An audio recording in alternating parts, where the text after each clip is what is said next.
কৃষ্ণনগরে যেমন জগদ্ধাত্রী পুজো বিখ্যাত, নৈহাটির বড়মা যেমন আমাদের সকলের কাছে পূজিত, ঠিক তেমনি এই কার্তিক মাসের শেষ দিনে বাবা মহাদেব আমাদের বহরমপুরে পূজিত হন বাবা ভৈরব রূপে। প্রায় 1000 শিব মূর্তি আজকের দিনে আমাদের বহরমপুরে পুজো করা হয়। গোটা শহর মেতে ওঠে বাবা আসার আনন্দে।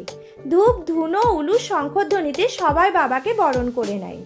তারই মধ্যে সবথেকে জাগ্রত একটি পুজো হলো মধ্য সয়দাবাদের নিম বাবার পুজো। কথায় বলে বাবা নাকি কাউকে ফেরান না, বাবার কাছ থেকে কোনো মানুষ খালি হাতে ফেরে না। অনেক কঠিন অসুখ রয়েছে যেগুলি বাবার চরণে ফুলের স্পর্শে একদম ঠিক হয়ে যায়। শত শত মা সন্তানের মুখ দেখে বাবার আশীর্বাদে। এরকম অনেক অলৌকিক কর্মকাণ্ডের সাক্ষী রয়েছে আমাদের বহরমপুরবাসী। বাবা 4 দিন আমাদের এই বহরমপুরে অধিষ্ঠান করেন। এই 4 দিনে প্রত্যেক বছর প্রায় 2 লক্ষেরও বেশি দর্শনার্থী ছুটে আসেন বাবার কাছে নিজের মনস্কামনা জানানোর জন্য আর বাবাকে